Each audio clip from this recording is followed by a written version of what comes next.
Entrevista a Masaru Emoto. As propriedades subtis da água. No passado mês de junho de 2009, esteve em Lisboa, uma das figuras de maior destaque nos novos paradigmas da ciência, o investigador japonês Masaru Emoto. Emoto, agora com 66 anos, doutor em medicina, ficou mundialmente conhecido pelos seus estudos sobre as propriedades e caráter intrínseco da água. No decorrer do seu percurso e com base nas suas experiências publicou alguns livros, dentre os quais se destaca A Messages from Water. A sua pesquisa sofreu ainda uma grande divulgação com a edição do filme documentário What Bleep Do We Know? Afinal, o que nós sabemos? No seu estudo sobre a formação de cristais d'água em diversas condições, tem estudado experimentalmente, em laboratório e com base fotográfica, a influência psicológica da linguagem verbal e escrita na formação desses cristais, ou seja, tem avançado com uma explicação de como as emoções, sentimentos e pensamentos podem modificar a realidade física que todos conhecemos.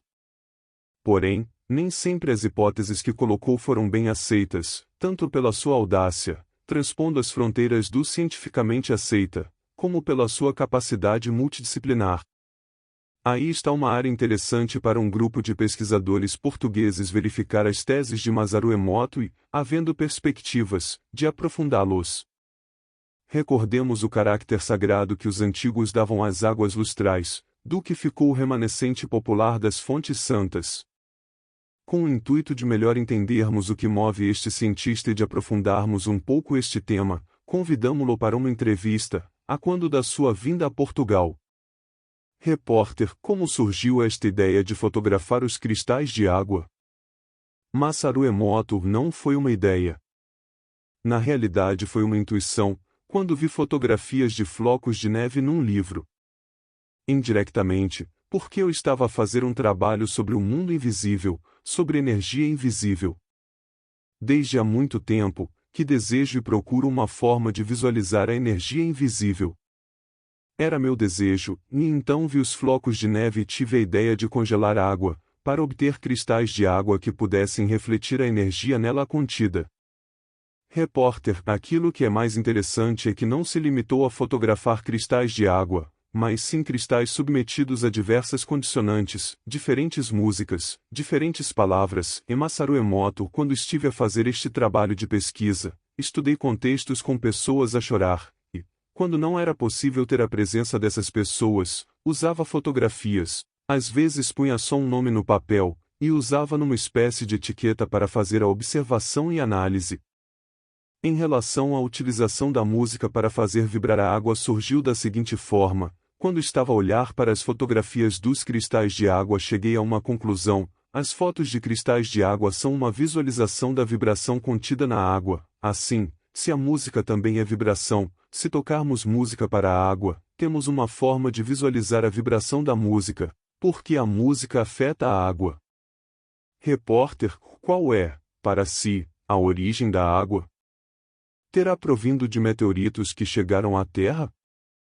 Masaru Emoto: há 12 anos a NASA disse que a água vinha do espaço. Eu penso que a água veio do espaço num meteorito congelado. Repórter: há uma história tradicional que diz que a água veio da Lua. Masaru Emoto: é uma história bonita que eu gostava de explorar mais. A Lua é um planeta muito próximo. A água pode ter vindo da Lua ou através da Lua. Tudo é desenhado por Deus, é possível.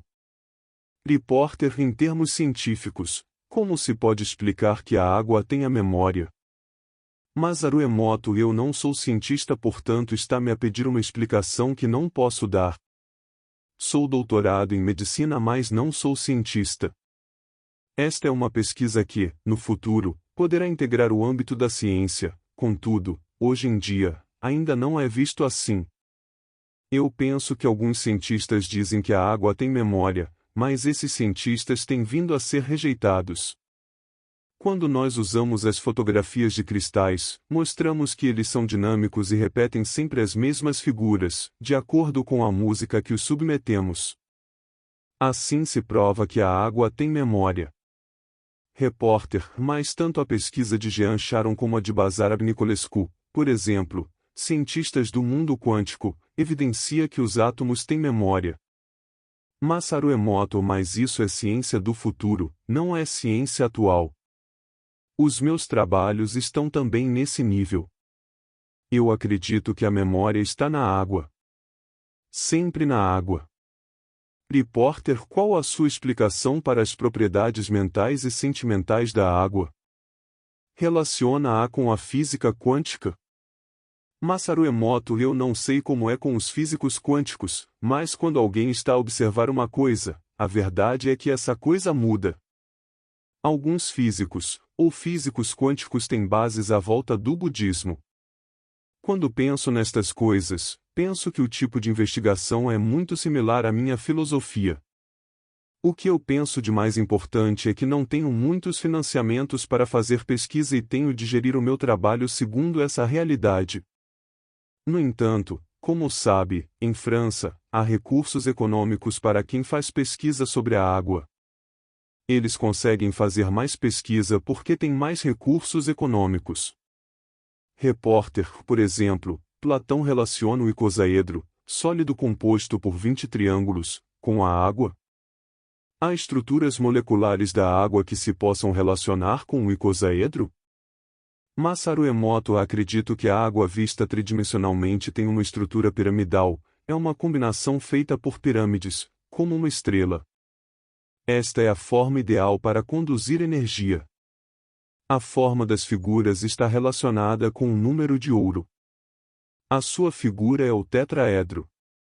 Repórter, a água não somente armazena informação mas também sentimentos e consciência, é uma citação sua. Como chegou a esta conclusão? Masaru Emoto, o que eu quero dizer é que a água é um espelho. A forma como cheguei a esta conclusão foi misturando água potável à água poluída e esta última assumiu a forma da água potável. Também é assim com as nossas consciências. A água espelha as nossas consciências. Numa escola, um professor solicitou aos alunos que fizessem uma experiência. Pegaram em arroz e distribuíram-no por 3 recipientes diferentes, onde foi cozinhado. Para a primeira taça de arroz tinham de exprimir sentimentos de gratidão, obrigado, por exemplo, mas só em pensamento. Para a segunda taça, e também só em pensamento, pediu que os alunos expressassem mais energias. A terceira taça seria simplesmente ignorada. O primeiro arroz ficou como se tivesse sido frito e dias mais tarde transformou-se em miso, um produto para fazer sopa, resultante de fermentação, e isso notava-se mais na primeira experiência do que na terceira. A explicação deve-se à quantidade de água que existe no arroz. Ela recebe os nossos sentimentos e vai continuar a cozinhar o arroz.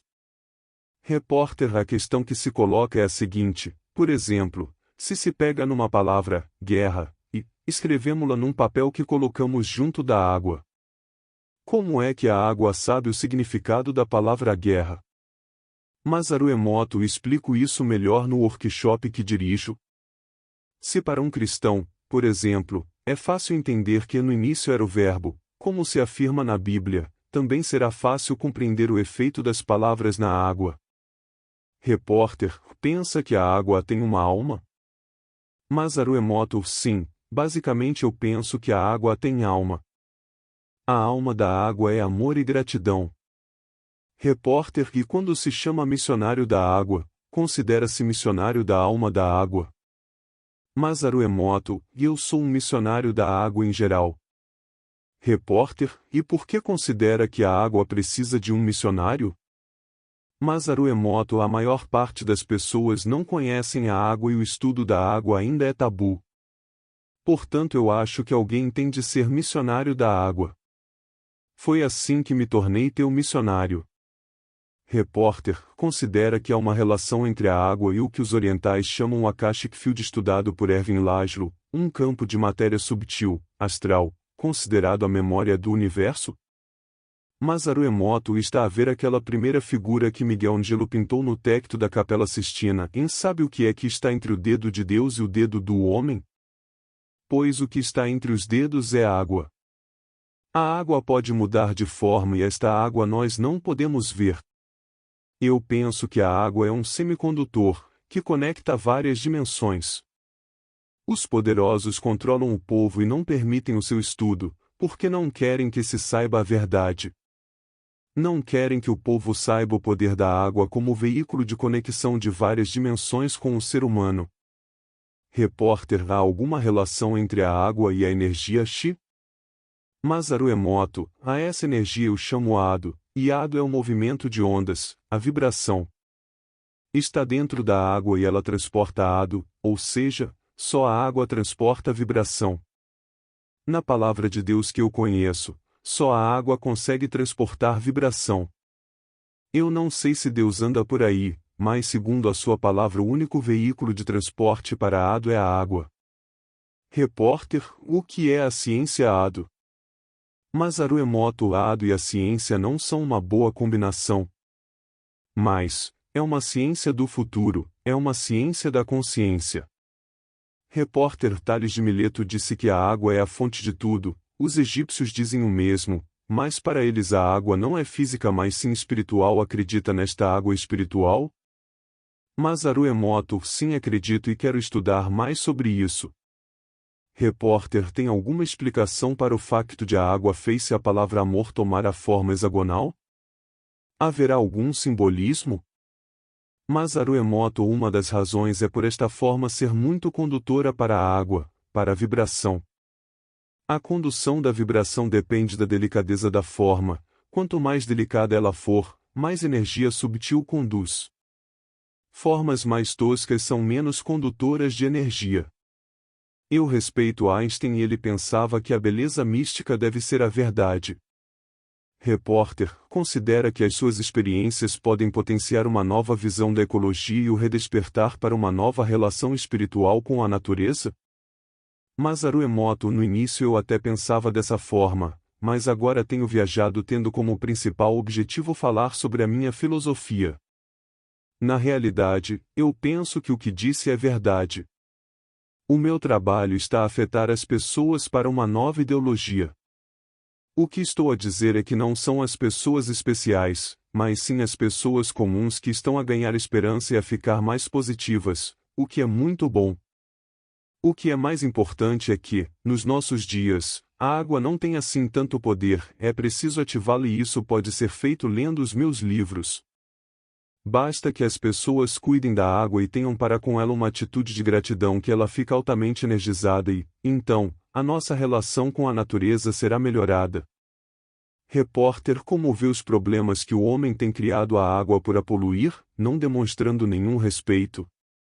Masaru Emoto: eu quero ser sempre positivo, mas por exemplo, em 2012, poderá haver uma mudança drástica, uma guerra. Em se pensar no petróleo, é um problema muito grave e muito difícil de resolver, mas eu penso que se as pessoas virarem a sua consciência para a água e a apreciarem verdadeiramente, talvez consigam parar o programa. Eu quero ser optimista, não pessimista, e só desejo que saibamos desfrutar a vida e resolver os nossos problemas. Repórter: o Japão é tradicionalmente shintoísta. Baseia-se na relação entre o homem e a natureza. Esta conexão com o shintoísmo dura há séculos. Será que no Japão há mais respeito pela natureza e pela água que no resto do mundo? Masaru Emoto: tradicionalmente essas são as nossas ideias, mas, nos nossos dias, as pessoas esqueceram-nas, simplesmente.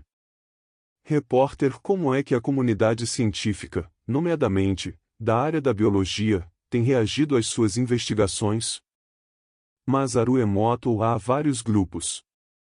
Por exemplo, um grupo apoia-me muito, outro acha que fiz um bom trabalho, e os outros mantêm o silêncio. Repórter: quais são os grupos que apoiam o seu trabalho? Masaru Emoto: alguns russos produziram um documentário sobre a água e este filme incluía o depoimento de vários cientistas, em que o assunto principal tinha a ver com a minha pesquisa. Os cristais de água eram o assunto principal. Há muitos outros pesquisadores da água que falam sobre a água mistérica. Por causa do meu trabalho, muitos jovens estão estimulados para este assunto e são eles os novos jovens cientistas. Maioritariamente biólogos ou físicos. Repórter: como é que a sociedade japonesa tem recebido o resultado das suas experiências? Masaru Emoto: é difícil explicar a situação, mas em geral eu não gosto dos mass media, ou então, eu não me mostro muito aos média. Na realidade, eu trabalho no exterior do país. No Japão, muitas vezes, as tecnologias e os novos conceitos vêm de outros países e aquilo que vem de dentro não é credível. Repórter: das suas experiências, qual foi a que mais o surpreendeu? Masaru Emoto: quando observei, nos cristais de água, a imagem de amor e gratidão. Mas também quando observei cristais de água ao som de uma oração budista, em que o cristal mostrou uma imagem muito sagrada, muito divina. Creio que esta imagem é de outra dimensão do mundo. Repórter: as suas experiências estarão a confirmar a validade da homeopatia e dos florais de Bach? Masaru Emoto: sim, eu penso que sim. As pessoas envolvidas, nessas áreas, ficam satisfeitas com os resultados que tenho obtido no estudo dos cristais de água. Quando estava a fazer a minha pesquisa, também usei um equipamento utilizado para fazer medicamentos de homeopatia. A homeopatia sempre me foi muito familiar. Repórter: no campo da ecologia, da ciência e das novas espiritualidades, que mensagem deixa para os jovens, que serão os construtores de um novo mundo? Masaru Emoto: a minha mensagem está neste livro. Ele é uma mensagem para as crianças e mostra um livro infantil ilustrado e em linguagem simples, em que fica patente a importância da água. Estamos a desenvolver um projeto para que este livro venha a ser distribuído por todas as crianças pelo mundo, de forma gratuita. Repórter: nesta altura, quais são as expectativas em relação aos seus estudos? Masaru Emoto: a minha missão é fazer crescer a divulgação do meu trabalho, em diferentes áreas, tanto quanto possível, mas talvez sobretudo junto das gerações mais jovens. Repórter: mas em termos científicos, qual é o seu primeiro objetivo? Masaru Emoto: é a educação. Repórter: se alguém quisesse reproduzir as suas experiências, por exemplo, fotografando um cristal de água, o que precisaria fazer? Masaru Emoto: precisa de um microscópio e de um congelador. Repórter: como é que as pessoas podem verificar estas experiências? Masaru Emoto: qualquer pessoa pode fazer estas experiências. O método está todo descrito nos meus livros. Repórter: há algo de importante que, para finalizar, nos queira dizer? Masaru Emoto: esta é a primeira vez que estou em Portugal. Estou muito agradecido aos missionários portugueses por terem levado para o Japão, há 600 anos, esta coragem ocidental. Respeito muito os portugueses pela sua valentia. E agora estou aqui em Portugal como missionário da água, só não vim de barco, mas de avião.